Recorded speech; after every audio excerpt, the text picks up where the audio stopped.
ఒకరిది కలిసిన సంతోషం, ఇంకొకరిది కలవాలన్న తాపత్రయం. ఇది ఇప్పుడు మావోయిస్టుల విషయంలో జరుగుతున్న చర్చ. Dear comrades, it's family time అనే ముచ్చట తెర మీదకొచ్చింది. తెలంగాణలో ఇక మావోయిస్టు రహిత రాష్ట్రమని ప్రకటించిన పోలీసులు ఆ 11 మంది తప్ప ఉద్యమం ముగిసినట్టే అంటున్నారు.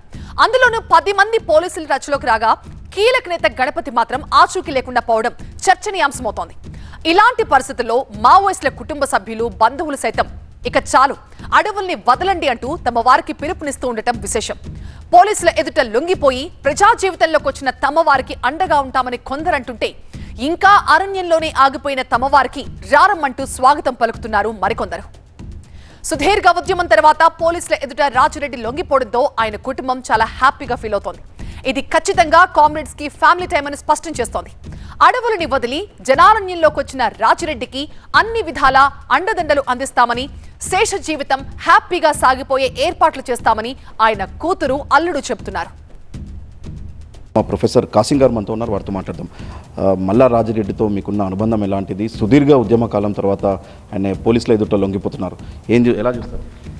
అయితే వారు లొంగిపోతున్నారు అనే మాటను నేను అంగీకరించను. ఎందుకంటే కొద్ది కాలంలో తెలిసిన మనిషిగా ఆయన లొంగిపోయే స్వభావం కలిగిన వాడు కాదు. 75 ఏళ్ళు ఉంటాయి ఆయనకి.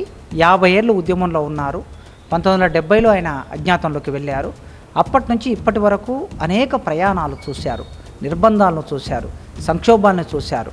పార్టీ ఉత్థాన పతనాలు అన్నిటినీ దగ్గరగా చూసినటువంటి నాయకుల్లో రాజిరెడ్డి గారు ఒకరు. కనుక ఆ స్వభావం రీత్యా చూస్తే లొంగిపోయే మనిషి కాదు. ఏం జరిగింది అనే విషయం ఆయన నోటి నుంచి వస్తే తప్ప మనకు అర్థం కాదు. 2007లో ఆయన కేరళ రాష్ట్రం ఎర్నాకులంలో అరెస్ట్ అయ్యారు. అరెస్ట్ అయిన తర్వాత ఆంధ్రప్రదేశ్ పోలీసులు ఇక్కడికి తీసుకొచ్చినప్పుడు చర్లపల్లి జైల్లో ఉన్నారు. 2 సంవత్సరాలకు పైగా ఉన్నప్పుడు మేము కలిశాము, వారిని ములాఖతు పెట్టి కలిశాము, నేను మా భార్య స్నేహలత. కలిసినప్పుడు ఆయనకు అన్ని బెయిల్స్ వచ్చిన తర్వాత మేము అడిగాము, ఇప్పుడు 60 ఏళ్ళు దాటిపోయాయి కదా, ఇప్పుడు మీరు విశ్రాంతి తీసుకుంటే బాగుంటుందని అడిగాము. కానీ ఆయన ఎట్టి పరిస్థితులు అంగీకరించకుండా మళ్ళీ అజ్ఞాతంలోకి వెళ్ళిపోయారు. కనుక ఒకవేళ ఉండాలనుకుంటే, ఇక్కడే ఉండిపోవాలనుకుంటే ఆనాడే ఉండిపోగలరు. వెళ్ళారంటేనే వారు ప్రయాణించిన దారి, ఆ దారి పట్ల విశ్వాసం ఉంది, ఆ దారి విజయవంతం కావాలని కోరుకున్నారు. చాలామందికి వారు నడిచిన దారి పట్ల భిన్నాభిప్రాయాలు ఉండొచ్చు, చర్చలు కూడా ఉండొచ్చు. కానీ వారు నమ్ముకున్న ప్రయాణంలో వారు నడిచారు. ఓకే, ఆయన లొంగిపోయిన తర్వాత మీ దగ్గరకు వస్తే మీరు ఆయన ఎలా చూసుకుంటారు? మీకు సంబంధించి ఏమన్నా అంటే ఆయన కార్యాచరణ ఏ రకంగా తీసుకెళ్తారు? అంటే చాలామంది లొంగిపోయిన మావోయిస్టులంతా కూడా సొసైటీలో వాళ్ళంతా కూడా రాజకీయ పందా వైపు వెళ్తున్నారు. కాబట్టి మీరు ఒక ప్రొఫెసర్గా మీ మామకు ఏ రకంగా తోడుకుంటారు? సాధారణంగా నిర్ణయం వారిది.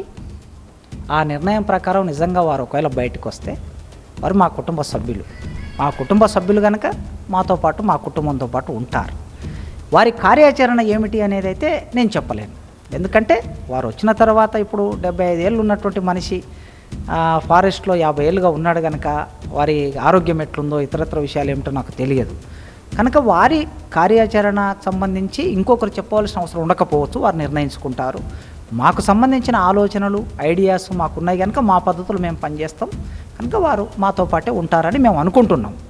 వారి ఆలోచన ఎట్లుందో చెప్పలేము ఇప్పటికిప్పుడు. ఓకే, ఇది రాజిరెడ్డి లొంగిపోయిన తర్వాత ఆయన ఏ రకమైనటువంటి పందాలు వెళ్ళినా ఖచ్చితంగా ఒక కుటుంబ సభ్యులుగా ఆయనకు అండగా నిలుస్తామన్నటువంటి విషయాన్ని మాత్రం ప్రొఫెసర్ కాసిం చెప్తున్నారు.